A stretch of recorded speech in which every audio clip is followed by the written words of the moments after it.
साहब, साहब आपने जो हमारे लिए किया कोई अपनों के लिए भी नहीं करता साहब। साहब वो हाँ साहब, हाँ साहब, वो मैं आपको कोई शिकायत का मौका नहीं दूंगा साहब। फिर जो जैसा भी बोलेंगे मैं करूंगा ना साहब।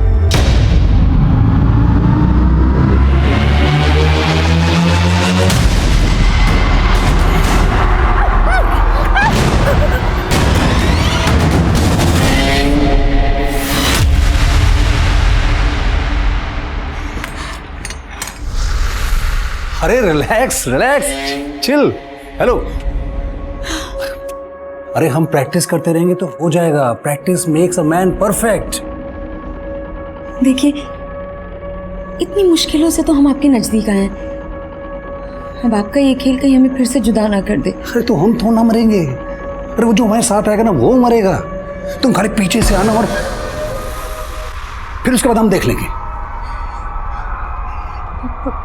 प्रभात जी, नहीं नहीं, हमें ये समझ नहीं आ रहा प्रभात जी। अरे बीमा के लिए किसी का मर्डर करना, हम इसमें आपका साथ नहीं दे सकते, हमसे नहीं हो सकता। हम ऐसा नहीं करेंगे तो हम रास्ते पे आ जाएंगे, और तुम मेरी मदद नहीं करोगे तो कौन मदद करेगा मेरी?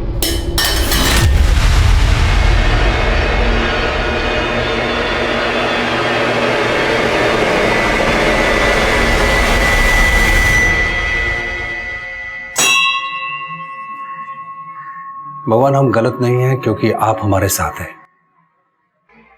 आप मेरे साथ हैं ना?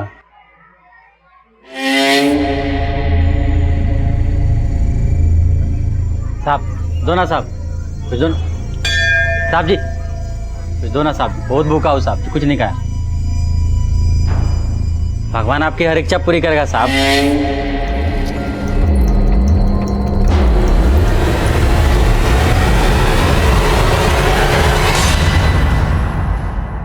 प्रॉब्लम सैंडल में नहीं है मैडम, एक नंबर का आइटम है। अब इतना आप हिलडुल के चलेंगे तो सैंडल तो टूटेगा ना madam. What do you mean by हिलडुल के चलना? मतलब what do you mean to say मुझे चलना नहीं आता है? एक तो रद्दी माल बेच रहे हो, ऊपर से मुझे कर दिखा रहे हो। हाँ? Is he mad? मैडम, इसका तरफ से हम सॉरी बोलते हैं। और पापा पर बात कैसे कर रही है आप देख रहे हैं ना। तुम चुप रहो एकदम। मैडम, 2 दिन में आपका सैंडल बनवा के देंगे। 2 दिन के अंदर मुझे अपना सैंडल वापस चाहिए, नहीं तो पैसा वापस लेके जाऊंगी मैं। Stupid idiot fools।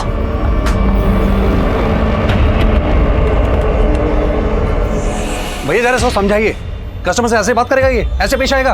तो बात समझा रहे हैं हम, सुबह से माथा खराब करके रखा इसने। आप खड़े क्या हो? चाय बोलो चाचा के लिए।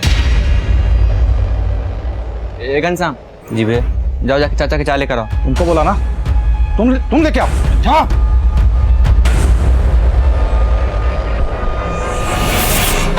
नमस्कार, मैं senior inspector Abhimanyu Jindal, crime petrol Dastak में आप सभी का स्वागत करता हूं।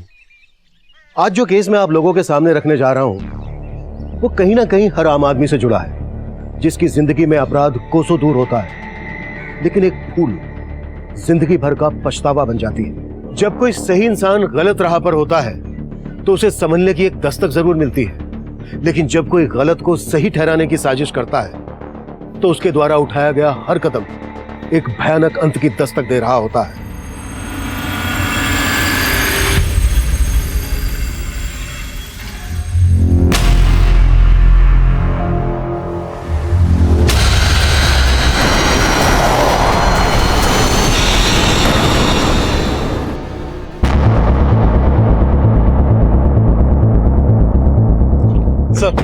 सर, इस आदमी का एक्सीडेंट हुआ है। किसी ने कुछ विटनेस किया? किसने उड़ाया इसको? नहीं सर, किसी को कुछ भी मालूम नहीं। सर, लोगों ने सुबह यहाँ इसकी लाश पड़ी हुई देखी।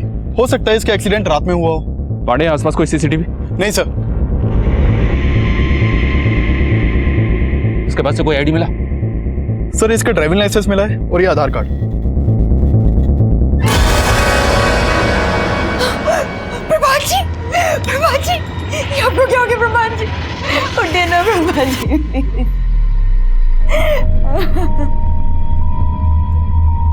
प्रभात रात को 11 बजे दुकान से निकला था। फिर देर रात फोन आया गायत्री का कि वो घर नहीं पहुंचा। हम ढूंढ ही रहे थे कि सुबह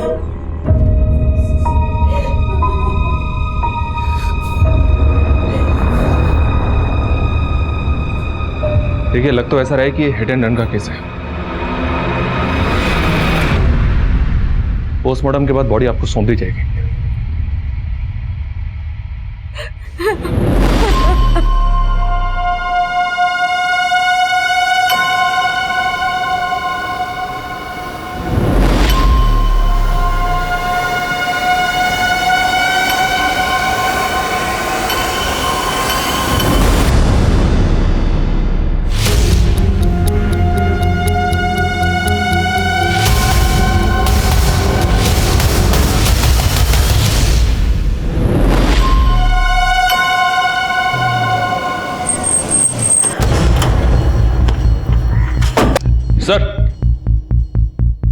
सर 16 मार्च को जो एक्सीडेंट का केस आया था उसके विक्टिम प्रभात की पोस्टमार्टम रिपोर्ट आ गई।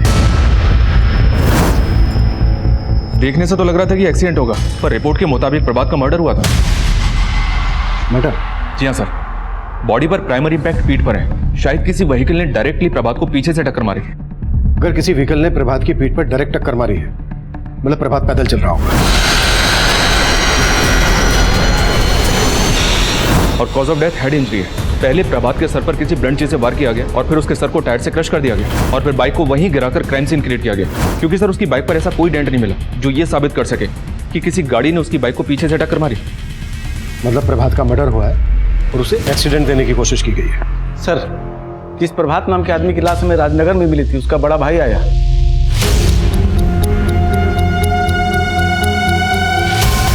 शास्त्री जी, शास्त्री जी। अरे गायत्री जी, आप यहाँ? शास्त्री जी, हम आपसे मिलने आ रहे थे। वो कहा है ना, ऑफिस में तो आप मिलते नहीं है।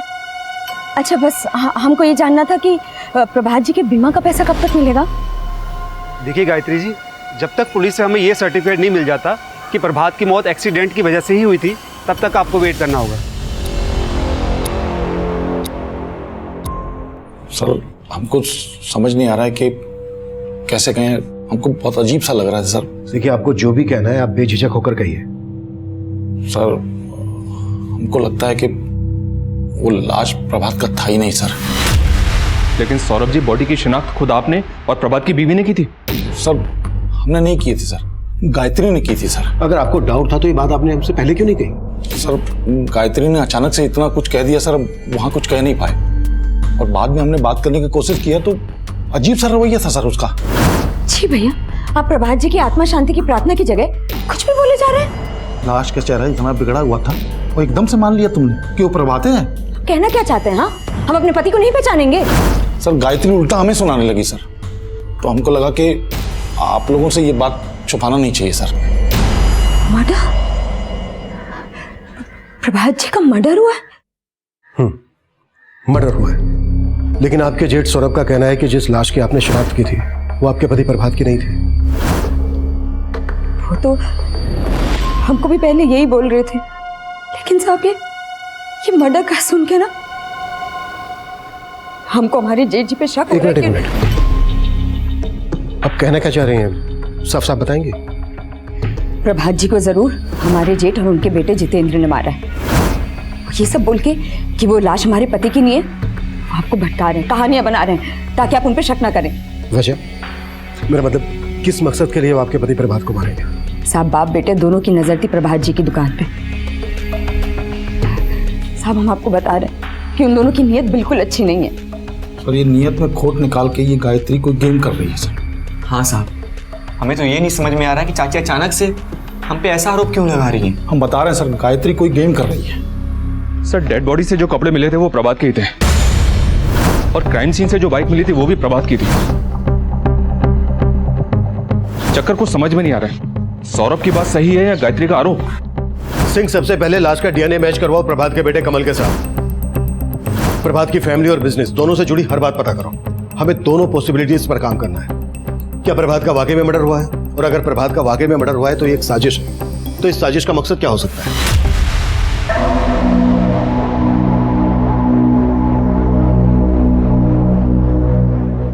दीदी, पानी।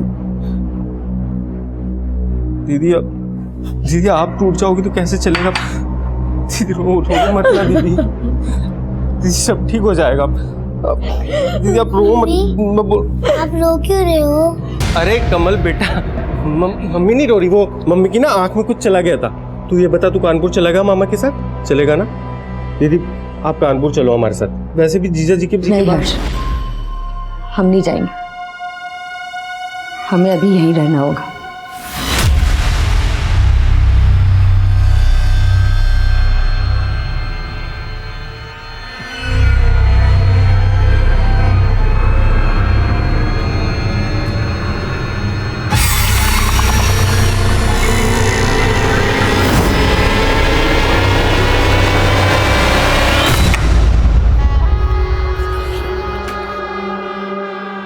गायत्री, मुझे लगता है सौरभ भैया को प्रभात की प्लानिंग की भनक लग गई है, इसलिए उन्होंने पुलिस को भड़काया। हम भी बाप बेटे की सारी पुल पट्टी खोल दी है पुलिस के सामने। हाँ, पर मामला और बिगड़ जाए। तुम इससे पहले इंश्योरेंस के 35 लाख निकाल लो। कैसे निकालें? वो लोग तो वो पुलिस से सर्टिफिकेट? हाँ, सर्टिफिकेट का इंतजार कर रहे हैं और इधर जेठ जी ने पुलिस को भड़का दिया है। इंश्योरेंस कंपनी में एक आदमी है हमारी पहचान का, कुछ ले दे के काम हो सकता है। अरे किसका फोन आ रहा है बार बार? अरे वो हमारे ऑफिस से है फोन। इस विनायक ने भी ना लटका रखा है, क्या कर रहा है कुछ समझ नहीं आ रहा। अरे काय बच्चों का जूता लगा रखे हुए यहाँ पे, निकालो ये सब। यहाँ पे सिर्फ आज के बाद फॉर्मल शूज रहेगा, बता दे रहे हैं। लेकिन प्रभात साहब तो बोले थे कि अरे प्रभात सर बस करो प्रभात सर। चच्चा को धंधा करने नहीं आता था, अब धंधा कैसे होता है पापा बताएंगे तुमको। अपने बाप का माल समझे हो क्या? चल क्या रहा है यहाँ पे? नहीं हमें और आप यहाँ कैसे बैठे हुए हैं? क्यों? अब तुम बैठोगे गल्ले पे क्या? नहीं, हम नहीं बैठेंगे। घनश्याम तुम बैठोगे। इधर आओ घनश्याम, आज से तुम गल्ले पे बैठोगे और रोज हमें हिसाब दोगे, समझे तुम? जी जी मैम।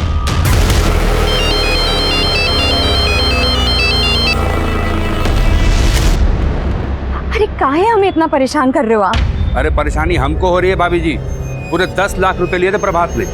और एक बात बताइए, वो बीमा वाला पैसा नहीं मिला आपको अभी तक?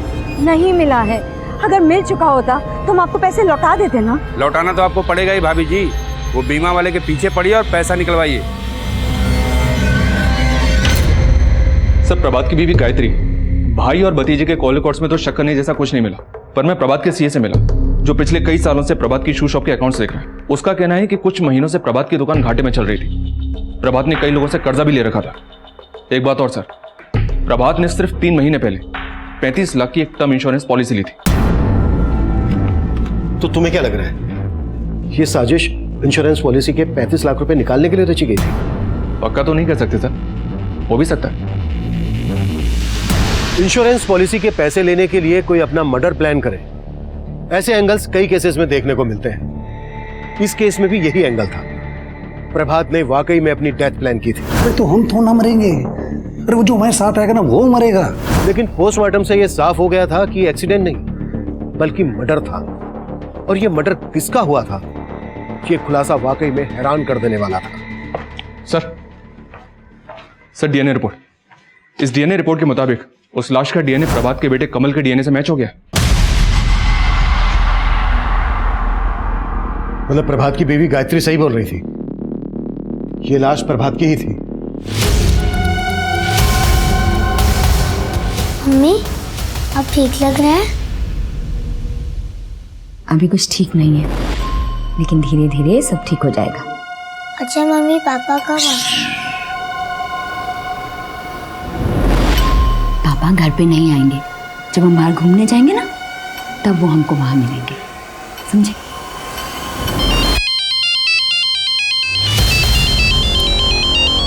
प्रेम,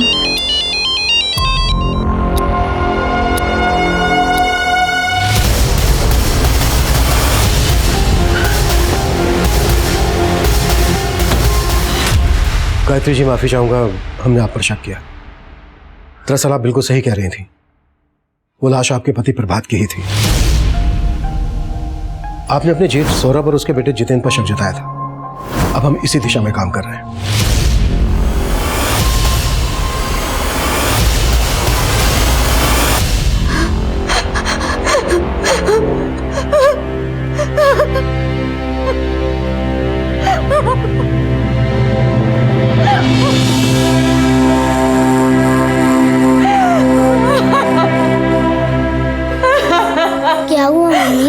आप रो क्यों रही हैं?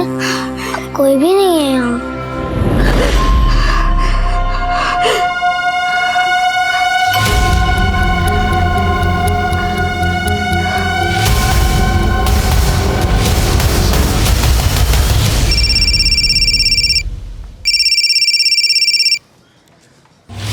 हाँ गायत्री भाभी, हमको मिलना है तुमसे।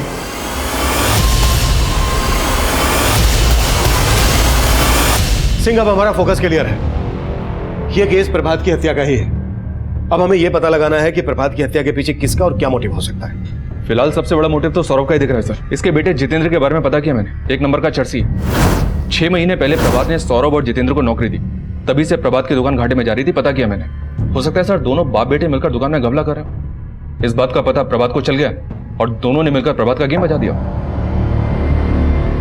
सिंह, एक काम करो, बुलाओ बाप बेटे को। सब जितेंद्र तिवारी, सन ऑफ सौरभ तिवारी, तुम दोनों का गेम ठीक से समझ में नहीं आ रहा है मेरे। तूने कहा कि वो लाश प्रभात की नहीं थी, जबकि वो लाश प्रभात की ही थी। तेरे कपड़े का सारा चिट्ठा है मेरे पास। अब अगर तुम लोगों ने तनिक भी चालाकी की ना तो यही। नहीं सर, बता रहे हैं आपको सर, हम कह रहे हैं सर, ये चालाकी गायत्री ने की और करा रहा है सब विनायक। वो विनायक बहुत ही पहुंची हुई चीज है। चाची के साथ उसका चक्कर भी चल रहा है साहब। सर, हमारा लड़का निकम्मा है लेकिन झूठा नहीं है सर। इसने अपनी आंखों से उन दोनों को खुद देखा है एक साथ में। क्या साहब, आप पता लगाएंगे तो खुद ही पता लग जाएगा साहब कि वो दोनों के बीच में क्या चक्कर चल रहा है साहब।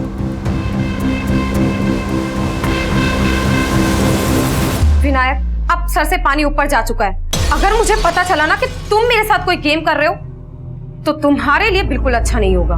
क्या अच्छा नहीं होगा? उससे ऐसे दोबारा बात की ना तो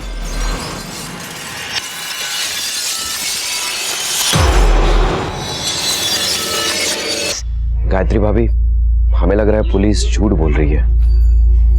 भगवान करे यही सच हो।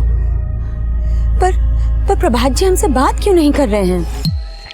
भाभी, उसने कहा था ना कि वो कुछ दिन गायब रहेगा, इसीलिए शायद। प्रभात और गायत्री से जुड़ी कुछ बातें पता चली हैं सर। प्रभात की मौत के बाद से ही ये गायत्री इंश्योरेंस कंपनी के लगातार चक्कर लगा रही थी। लेकिन जैसे इंश्योरेंस कंपनी को पता चला कि प्रभात का एक्सीडेंट नहीं, उसका मर्डर हुआ था, इंश्योरेंस कंपनी ने गायत्री के क्लेम को होल्ड पर रख दिया। एक और बात पता चले सर, ये विनायक इंश्योरेंस कंपनी के किसी अंदर के आदमी को जानता है, जिसको इसने शायद रिश्वत भी ऑफर की थी। इंश्योरेंस कंपनी में एक आदमी है हमारी पहचान का, कुछ ले दे के काम हो सकता है। साले गल्ले पे बैठा है साला वो। चाची चाहे जो बोले, पर ये दुकान ना मेरा, हमारा पप्पा का है। पगला गए हो क्या तुम? पगला गए हो? क्या पकड़ रहे हो? बकवास कर रहा है। तुम लोग उसका बात को दिल पे मत लेना, फालतू का बकता ही। आप लोग बैठे हो, दिखाओ सामान। चल चल दिखाओ वहां पे। क्या कर रहे हो भाई? ज्यादा चढ़ा लिया हो क्या? दिमाग को सही रखो, अपना पैर पे कुल्हाड़ी मत मारो। तो जानते नहीं पुलिस हमारा पीछा कर रही है। चलो चलो हमारे साथ चलो। जीवन, प्रभात साहब गलती की इन दोनों को यहाँ लाके। हमको तो लगता है कि उनको इन्हीं लोगों ने खत्म किया है।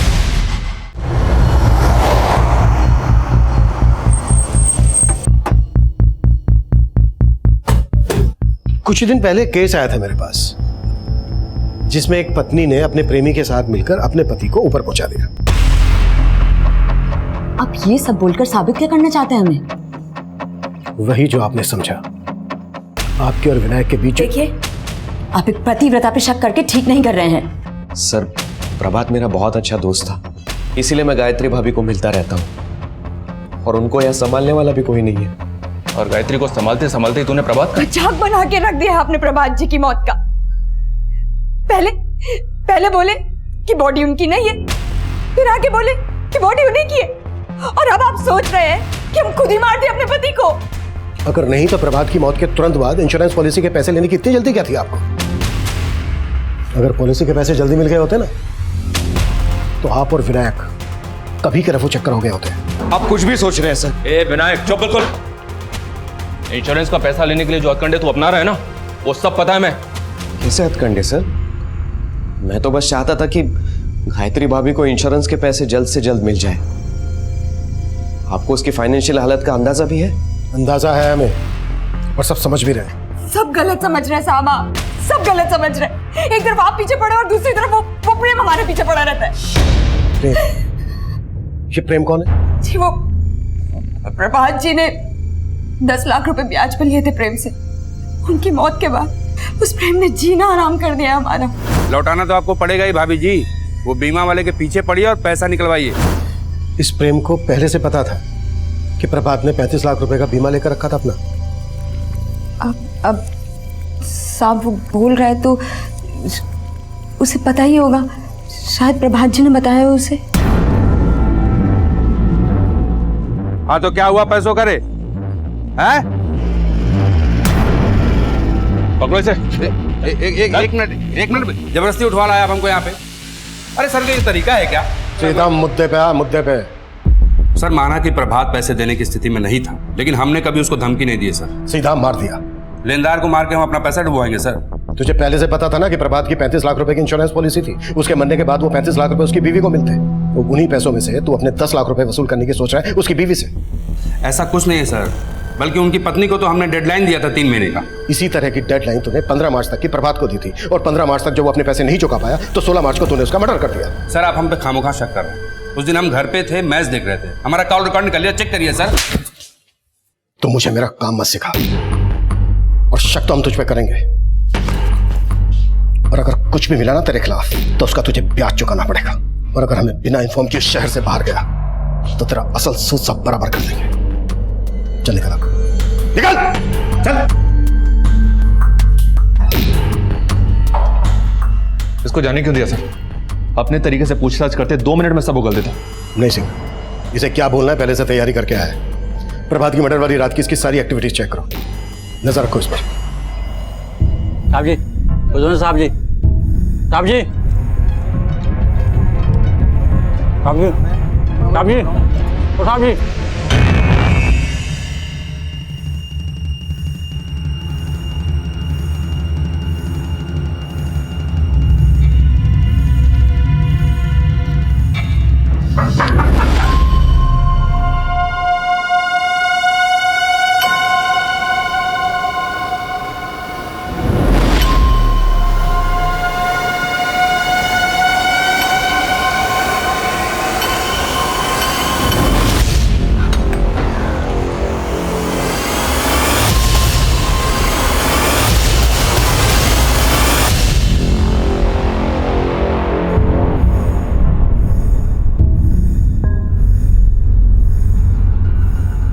सर दुकान के एक सप्लायर का पेमेंट करना था, तो सुबह दुकान जाने से पहले हम गायत्री के पास पेमेंट का बात करने गए सर।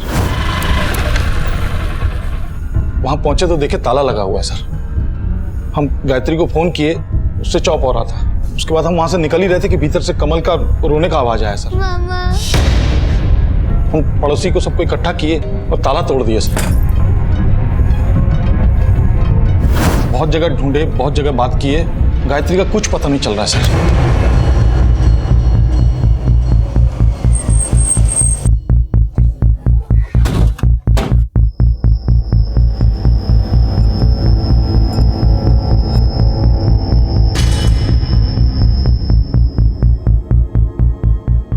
कमल बेटा एक बात बताओ, रात को मम्मी से कोई मिलने आया था? आपने कुछ देखा, कुछ सुना? मम्मी ने हमें रात को ही सुला दिया था, और जब हम सुबह उठे तो मम्मी नहीं मिलती। मम्मी कहाँ है? सर अंदर रूम में ये कुछ डॉक्यूमेंट्स मिले सर। ये तो प्रभात के इंश्योरेंस के पेपर है। सर घर में कुछ भी सस्पिशियस नहीं मिला है, लेकिन सर गायत्री इस तरह से अपने बेटे को घर में बंद करके कहीं गायब हो जाएगी, चक्कर समझ में नहीं आ रहा है। सिंह, ये विनायक और गायत्री की चाल भी हो सकती है। शायद गायत्री अपने बेटे कमल को घर पर छोड़कर इसलिए गायब हुई होगी ताकि हमें लगे कि गायत्री खुद से गायब नहीं हुई है, बल्कि किसी ने उसे गायब किया है। सिंह, पड़ोसी से पूछताछ कर।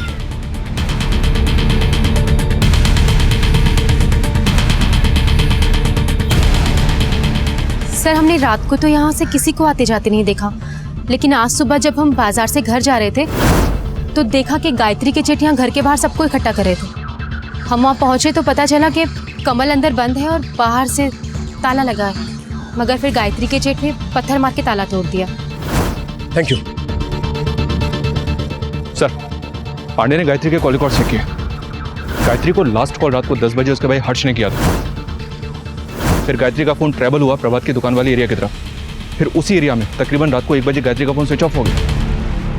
रात के 1 बजे गायत्री अपनी मर्जी से तो उस एरिया में जाएगी नहीं। सिंह, उस एरिया का डम डेटा स्टडी करो, देखो उसमें कोई सस्पिशियस नंबर मिलता है क्या।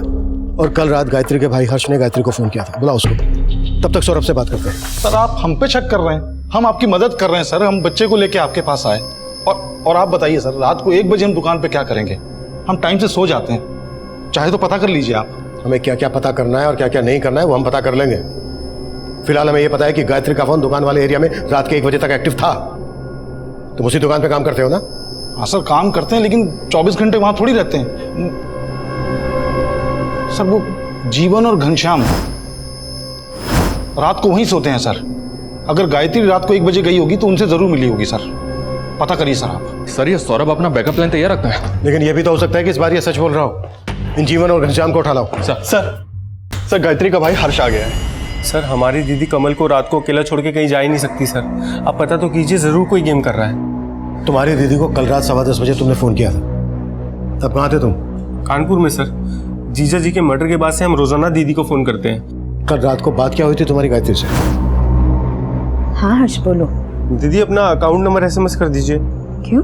वो कुछ पैसे ट्रांसफर करने हैं आपको। नहीं हर्ष, तुम चिंता मत करो, हम संभाल लेंगे। सर हमारी दीदी बहुत स्वाभिमानी है, हमारी तो कभी मदद ही नहीं लेती। अच्छा, जब तुम्हारी कल रात बात हुई तुम्हारी दीदी से तो तुम्हें कुछ खटका, तुमने कुछ नोटिस किया, कुछ अजीब लगा तुम्हें? सर उनकी आवाज़ से ऐसे ही लग रहा था कि वो बहुत परेशान थी। कुछ बताया गायत्री ने क्यों परेशान थी वो? सर हमने पूछा उनसे, लेकिन उन्होंने कुछ भी नहीं बताया।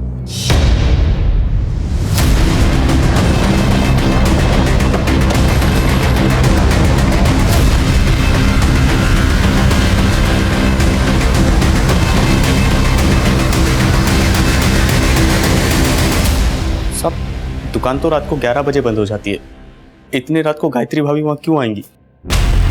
गायत्री का फोन वहीं दुकान के एरिया में बंद हुआ था और तुम दोनों दुकान पर ही सोते हो। अगर कुछ भी छुपा रहे हो, कुछ भी, तो अभी बता दो, नहीं तो यहीं काट दो। सर हम कुछ नहीं छिपा रहे हैं सर। माना कि हम सोते हैं दुकान में, लेकिन जितेंद्र भी तो आए दिन दुकान में आता रहता है ना जी। हाँ साहब, वो रोज रात को दुकान में आके नशा करता है।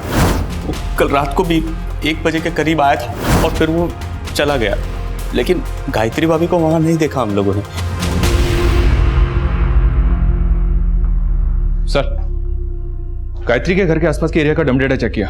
जिस रात गायत्री गायब हुई तब वहां विनायक का नंबर एक्टिव था और विनायक के नंबर से प्रभात के नाम पे रजिस्टर्ड एक दूसरे नंबर पे कॉल किया गया था।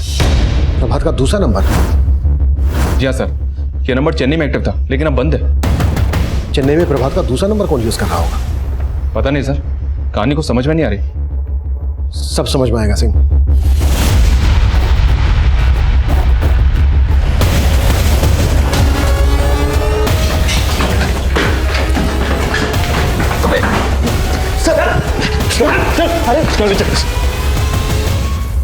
अरे विनायक बाबू, क्या प्लानिंग की है आपने और गायत्री ने? Sir planning? हमने ऐसी कोई प्लानिंग नहीं की थी सर। देखिए सर, मैं मानता हूं कि मैं उस रात गायत्री भाभी को मिलने गया था, लेकिन गायत्री भाभी कहाँ गायब हो गई? गायब हो गई या छिपा के रखा है उसे कहीं? भागकर वहीं जा रहा था ना उसके पास, चेन्नई। चेन्नई? चेन्नई? हाँ चेन्नई। वहां प्रभात का दूसरा नंबर एक्टिव था। नहीं सर, मुझे सच में इसके बारे में कुछ नहीं पता। ऊपर देख, देख ऊपर देख। सर बता रहा हूँ सर। इतनी जल्दी क्या है? अब बोल। सर प्रभात का ये नंबर अंजलि यूज करती थी। कौन अंजलि? अंजलि उसकी गर्लफ्रेंड थी। प्रभात की गर्लफ्रेंड? जी सर, प्रभात और अंजलि का अफेयर चल रहा था। वो प्रभात की कस्टमर थी और दोनों में प्यार हो गया था। प्रभात और अंजलि हमेशा मेरे घर में ही मिला करते थे। सर प्रभात में और गायत्री भाभी में पहले हमेशा अनबन हुआ करती थी। अंजलि को पाने के लिए उसने फिर से गायत्री भाभी से रिश्ता सुधारना शुरू कर दिया और इसीलिए उसने अपना फेक डेथ प्लान कर दिया। Fake death? मेरी जगह कोई और मरेगा और इंश्योरेंस के पैसे पाने के लिए मुझे गायत्री को अपने फेवर में करना पड़ेगा। अंजलि तुझे इतनी पसंद है तो तू गायत्री भाभी से डिवोर्स ले ले। अरे तेरा दिमाग खराब है? सर से लेकर पैर तक मैं कर्जे पे डूबा पड़ा हूँ यार। मैंने सब सोच लिया है। मेरी फेक डेथ के बाद तुझे गायत्री को इंश्योरेंस के पैसे दिलवाने में मदद करनी पड़ेगी। सर वो अंजलि के प्यार में इतना पागल हो गया था कि दूसरे की लाश को अपनी लाश साबित करने का प्लान कर चुका था। दूसरा कौन? सर इसके अलावा मुझे कुछ नहीं मालूम सर। सर हाँ, लेकिन उसने किसी को तो टारगेट किया था जिसका वो शायद मर्डर करने वाला था, लेकिन जब पता चला कि प्रभात का ही मर्डर हो गया तो कुछ समझ में नहीं आया। वहाँ चेन्नई में अंजलि प्रभात का इंतजार कर रही थी। विनायक मैं तुम्हें कब से कॉल कर रही हूँ, तुम मेरा फोन क्यों नहीं पिक कर रहे हो? और इधर मैं गायत्री भाभी को इंश्योरेंस के पैसे दिलवाने में मदद कर रहा था। इंश्योरेंस कंपनी में एक आदमी है हमारी पहचान का, कुछ ले दे के काम हो सकता है। कल रात गायत्री से मिलने क्यों गया था उसके घर? वो तो गायत्री भाभी ने खुद फोन करके बुलाया था। सर गायत्री भाभी रोजाना प्रभात के बारे में पूछती थी। उस रात भी उन्होंने प्रभात के बारे में ही पूछने के लिए बुलाया था। तुम बोले थे कि पुलिस झूठ बोल रही है कि प्रभात जी का मर्डर हुआ है। तो अगर प्रभात जी का मर्डर नहीं हुआ है तो प्रभात जी का है? भाभी हमें नहीं पता। नहीं पता मतलब? हाँ? हमें तो लग रहा है कि पुलिस जो कह रही है शायद वही सच हो। उसके लिए आंसू बहाने की जरूरत नहीं है। वो आपको धोखा दे रहा था। हाँ, उसका दूसरी लड़की के साथ चक्कर चल रहा था। कौन लड़की? सर उस रात गायत्री भाभी ने अंजलि के बारे में पूछा और हमें जबरदस्ती अंजलि को फोन करवाया। सर गायत्री भाभी की आवाज सुनते अंजलि ने फोन कट कर दिया। उसके बाद मैं वहां से चला गया। मुझे नहीं पता सर उसके बाद क्या हुआ और गायत्री भाभी कहाँ है और प्रभात को किसने मारा। अंजलि का कोई फोटो है तेरे पास? हाँ sir, social media messenger DP में उसका फोटो है सर। सर हाईवे के पास एक औरत की लाश मिली।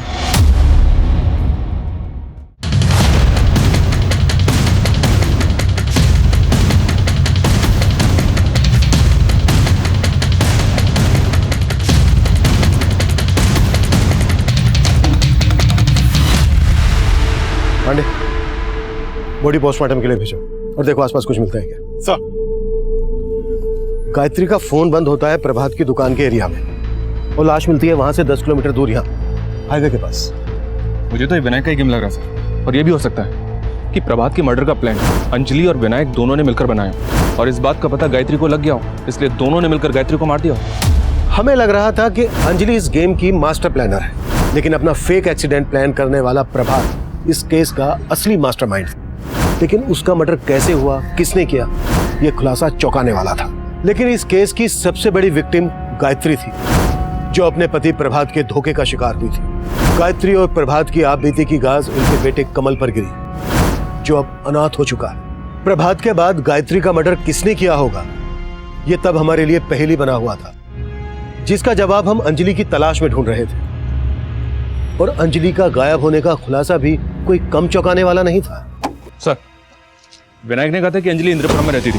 इंद्रपुरम पुलिस से कांटेक्ट किया तो उन्होंने बताया है कि वहां एक लड़की की मिसिंग कंप्लेंट फाइल हुई थी। रिपोर्ट में लड़की का चेहरा तो अंजलि से मिलता था, पर कंप्लेंट किसी सोनाली शर्मा के नाम से फाइल हुई थी और ये कंप्लेंट करने वाला कोई और नहीं, अंजलि उर्फ सोनाली का फादर ही है। मैंने बात की उनसे। सर ये अंजलि नहीं है, मेरी बेटी सोनाली है और मैं किसी प्रभात को नहीं जानता सर। सोनाली करती क्या है? एस्पायरिंग मॉडल है सर, और हमें ये बात पसंद नहीं है।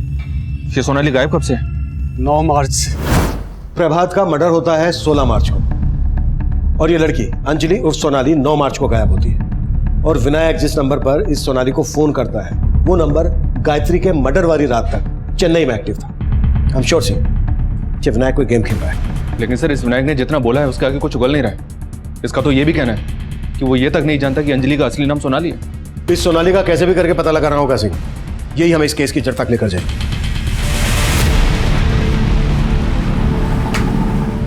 आजा, देखो तुम्हारे लिए क्या लाए हैं। टॉफी ले ले ले, पकड़ो। क्यों डरा रहे हो?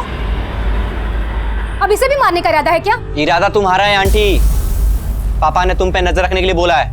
कहीं चाचा चाची की तरह कमल को भी मार डाला तो? क्या सबको अपनी जैसा समझते हो? चलो निकलो यहाँ से। वरना अभी पुलिस को फोन कर दूंगी। सर, पोस्टमार्टम रिपोर्ट के मुताबिक गायत्री की मौत गला दबा के हुई। उस रात तकरीबन 12 बजे के आसपास। गायत्री का मर्डर होता है रात के 12 बजे और गायत्री का फोन प्रभात की दुकान वाले एरिया में बंद होता है रात के 1 बजे। मतलब साफ है सिंह, गायत्री के मर्डर के बाद उसका फोन पर्पसली उस एरिया में ले जाया गया। सर, चेन्नई पुलिस ने सोनाली का पता लगा लिया है और उसे अरेस्ट भी कर लिया है। कल सुबह तक वो हमारी कस्टडी में होगी। गुड। सर, ना मैंने प्रभात को मारा है और ना ही गायत्री को। सर, मैंने कुछ नहीं किया। कुछ नहीं किया? नाम बदलकर एक शादीशुदा आदमी को अपने प्यार के जाल में फंसाया और उसे इतना बरगलाया कि वो अपनी सीधी सादी बीवी को छोड़कर तुम्हारे साथ भागने के लिए तैयार हो गया। बोलती है कुछ नहीं किया। और क्या क्या किया है? खुद बोलोगी या बुलवाएं तुमसे? मीरा, एक मिनट सर, मैं बताती हूँ। सर, ये सब मैंने अपनी मर्जी से नहीं किया। मुझे हर्ष ने बोला था उसके जीजा जी को फंसाने के लिए।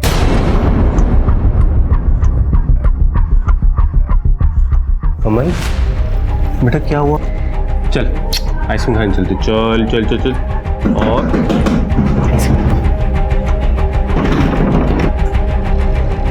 सर,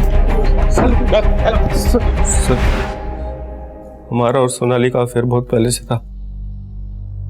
हमने ही सोनाली को बताया था कि हमारे जीजा जी गाजियाबाद में रहते हैं। और सर, प्रभात के शॉप में अक्सर जाया करती थी। प्रभात जिस तरह मेरे साथ पेश आता था, मुझे लग रहा था कि वो मेरे साथ फ्लर्ट कर रहा है। और जब मुझे पता चला कि प्रभात हर्ष की जीजा है, तो वो प्लान हर्ष ने ही बनाया था। कैसा प्लान? कैसा प्लान? हमें लगता था कि हमारे जीजा के पास बहुत पैसा है, हमें पैसे की जरूरत थी सर। और सोनाली को भी हमारे कहने पे सोनाली ने हमारे जीजा से अफेयर शुरू कर दिया। वाकई में आपका कलेक्शन बहुत अच्छा है। Thank you very much. You are welcome. आते रहिएगा। या श्योर।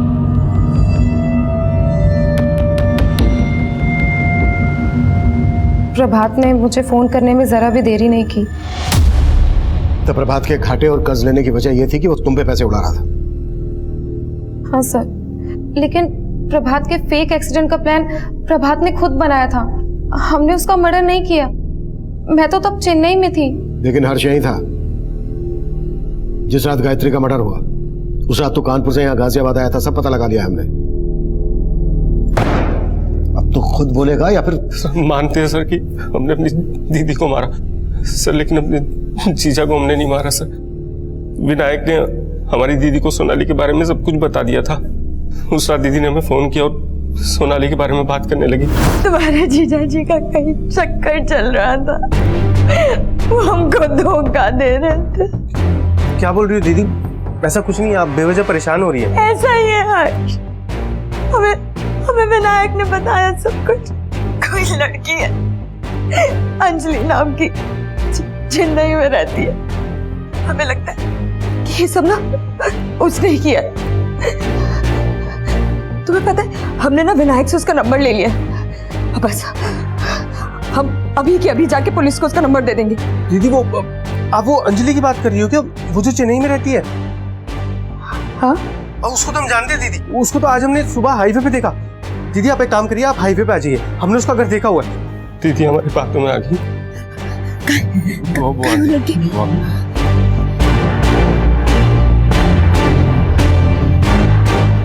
हर्ष, तो एकदम अंधेरा जंगल है। वो लड़की का है हर्ष। सॉरी दीदी। सॉरी क्यों? और गायत्री को मारने के बाद तू गायत्री का फोन लेकर प्रभात की दुकान वाले एरिया में गया। तुझे लगा कि हम सौरभ और उसके बेटे जितेंद्र पर शक करेंगे। हाँ सर, लेकिन हमने अपने जीजा को नहीं मारा सर। सर हमारा प्लान तो ये था कि जब हमारा जीजा हमारी गायत्री दीदी से इंश्योरेंस का पैसा लेकर उनको डिच करेगा तो हम अपने जीजा को डिच करके भाग जाएंगे सर। और तेरा जीजा प्रभात किसी और को डिच करके उसे मारना चाहता था। कौन था वो आदमी? सर, प्रभात रोजाना एक मंदिर जाते थे। वहां पर एक बंसी नाम का भिखारी है। भगवान आपकी हर इच्छा पूरी करेगा साहब। प्रभात अपने फेक एक्सीडेंट के लिए उसे बलि का बकरा बनाना चाहता था और मुझे लगता है सर ये उसी ने किया है। प्लान के मुताबिक जब प्रभात चेन्नई नहीं आया तो मैंने हर्ष को कहा उसका पता करने के लिए। सब पहले तो बंसी गायब था, लेकिन फिर जब हमको मिला तो बिल्कुल नए कपड़े डाला हुआ था सर। सच का पता करने के लिए हमारे से हाथापाई तक हुई, लेकिन वो भाग गया। सर हमें पक्का लगता है कि उस बंसी ने प्रभात को मारा है। जब उसे पता चला होगा कि प्रभात उसे मारना चाहता है तो उसने ही प्रभात को मार दिया होगा। हमने उस भिखारी को ढूंढने की कोशिश की, वो हमें नहीं मिला, गायब था। हमने उसके झोपड़े का पता लगाया तो हमें मालूम हुआ वहां उसने काफी पैसा छुपा कर रखा था। इससे पहले कि हम इन कड़ियों को ठीक से जोड़ पाते, हमें एक और चौंकाने वाली खबर मिली। सर, प्रतापनगर पुलिस को एक लाश मिली। लाश की शिनाख्त तो नहीं हो पाई, पर बंसी के स्केच से बहुत मैच करती है। इसकी बॉडी पर काफी ब्रांडेड कपड़े भी मिले। सिंह, इन कपड़ों पर जो टैग लगाया ना, इस टैग के बारकोड से यह पता लगाओ कि ये कपड़े कहां से बेचे गए और किसने खरीदे। Right sir. ये देखिए, नया माल दिखा रहे हैं आपको, फ्रेश एकदम।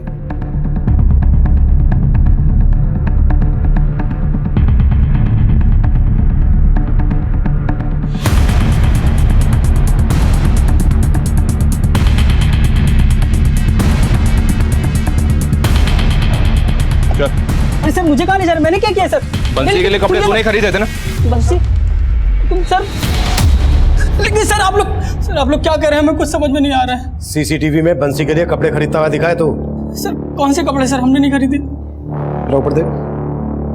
Sir sir sir sir, sir बताते हैं सर, मारिए मत, बताते हैं। हमने ही मारा है बंसी को, क्योंकि बंसी ही जानता था कि हमने प्रभात भैया का भी खून किया था। प्रभात को क्यों मारा?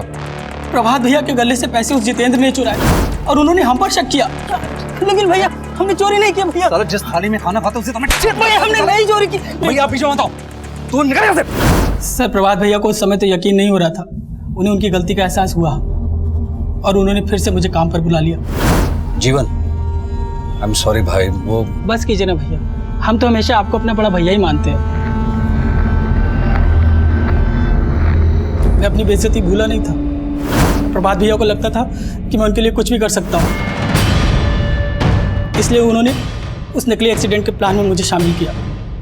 प्रभात भैया ने मुझे कहा था कि वो बंसी को रास्ते पर लाएंगे और उसको टेम्पो के नीचे धक्का दे देंगे और मुझे उसे कुचलना था। प्रभात भैया का प्लान था कि बंसी के मर्डर को एक्सीडेंट दिखाया जाए, लेकिन मैंने प्रभात भैया के मर्डर को ही एक्सीडेंट दिखा दिया। Sir, sir. बचा तो तू अब भी नहीं। बुरे काम का अंत हमेशा बुरा ही होता है, ये हम सब जानते हैं। अगर प्रभात ने उस वक्त गायत्री द्वारा दी गई दस्तक को महसूस किया होता, पीछे हट गया होता, तो शायद अंत इतना बुरा नहीं होता। दस्तक गायत्री को भी मिली थी। उसके पति का उसके साथ बर्ताव अच्छा नहीं था। अचानक से उसके पति का बर्ताव उसके साथ अच्छा हो जाना, इंश्योरेंस पॉलिसी के पैसे लेने के लिए षड्यंत्र रचना। लेकिन गायत्री इस दस्तक को महसूस नहीं कर पाई और गायत्री के साथ साथ इसका खामियाजा उसके बेटे कमल को भी उठाना पड़ा। कमल हमेशा के लिए अनाथ हो गया। अब मैं सीनियर इंस्पेक्टर अभिमन्यु जिंदल आपसे विदा लेता हूं। आपसे फिर मुलाकात होगी एक नए केस के साथ। देखते रहिए क्राइम पेट्रोल दस्तक। मकसद बताना नहीं, बचाना है। सर, एक नए केस की फाइल आई है।